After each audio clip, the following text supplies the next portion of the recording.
एक बार किसी मोहन नाम के चोर को खबर मिली कि चित्री नाम के गांव में रोहित नाम का कोई लड़का अकेला रहता है। ये सुनते ही मोहन ने कहा, अरे वाह, ये तो बहुत अच्छा है। मुझे उस अकेले को लूटने में आसानी होगी। मुझे वहां जाना चाहिए। फिर मोहन वहां जाने के लिए निकल गया। फिर मोहन चित्री गांव में पहुंच गया और फिर रोहित के घर तक गया।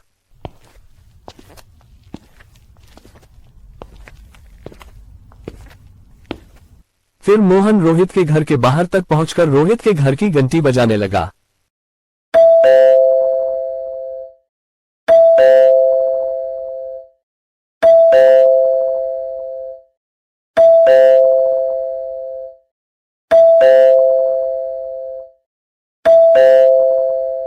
फिर अंदर से रोहित की आवाज आई, अरे कौन है भाई? इतनी घंटी कौन बजा रहा है? रुक जाओ, मैं आ रहा हूँ।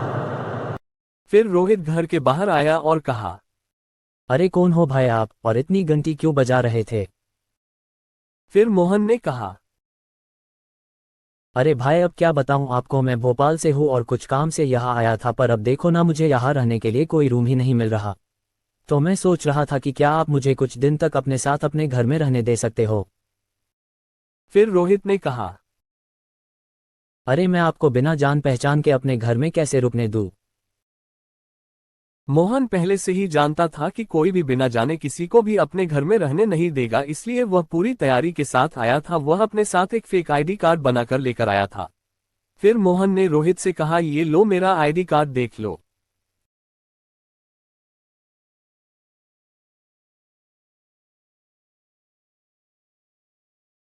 फिर रोहित ने कहा, हाँ, आप मुझे अच्छे इंसान लगते हो, इसलिए आप मेरे साथ मेरे घर में रुक सकते हो। फिर मोहन ने कहा, आपका बहुत बहुत धन्यवाद।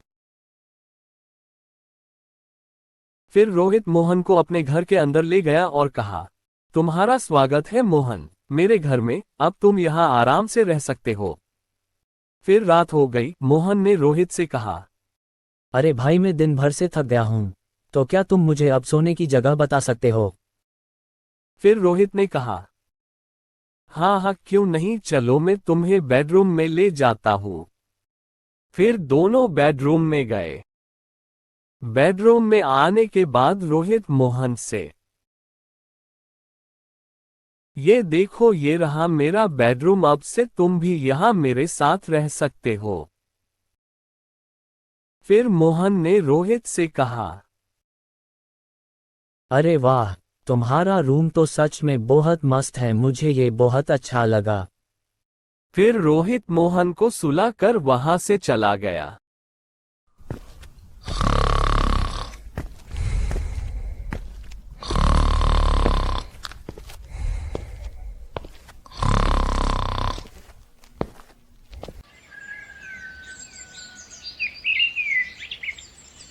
अगली सुबह रोहित मोहन से, अरे भाई मोहन मैं ऑफिस जा रहा हूं, तुम घर का ध्यान रखना। ये सुनते ही मोहन अपने मन में, अरे वाह, ये तो अपना पूरा घर ही मेरे भरोसे छोड़कर जा रहा है। ऐसे तो मुझे लूटने में बहुत आसानी होगी। ये जब तक ऑफिस से घर वापस आएगा तब तक तो मैं पूरा घर लूटकर यहाँ से भाग भी जाऊंगा। ये सोचकर मोहन ने जवाब दिया, हाँ, तुम बिल्कुल चिंता मत करो, मैं घर का बहुत अच्छे से ध्यान रखूंगा।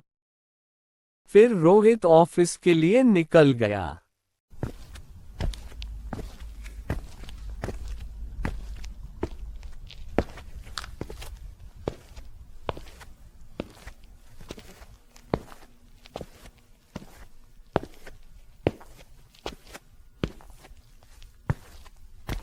शाम को जब रोहित ऑफिस से वापस लौटा तो उसने देखा कि उसके घर का दरवाजा खुला हुआ था, इसलिए वो भागते हुए घर के अंदर गया। घर के अंदर जाते ही रोहित घर ने चारों तरफ देखने लगा और उसने देखा कि उसके घर का सारा सामान गायब था और मोहन भी घर पर नहीं था। और उसे पता चल गया कि मोहन ने उसे धोखा दिया है। मोहन चोरी करने के लिए यहाँ आया था, किंतु रोहित समझ नहीं पाया और अब रोहित को अपनी गलती का पछतावा हो रहा है क्योंकि मोहन ने उसका सब कुछ लूट लिया। तो दोस्तों, इस कहानी से हमें ये शिक्षा मिलती है कि हमें बिना जान पहचान के किसी को भी अपने घर के अंदर नहीं आने देना चाहिए, क्योंकि जिस तरह मोहन ने बड़ी ही चालाकी से रोहित के घर को पूरी तरह से लूट लिया, इसी प्रकार दूसरे मोहन जैसे कई चोर हमें या आपको भी लूट सकते हैं।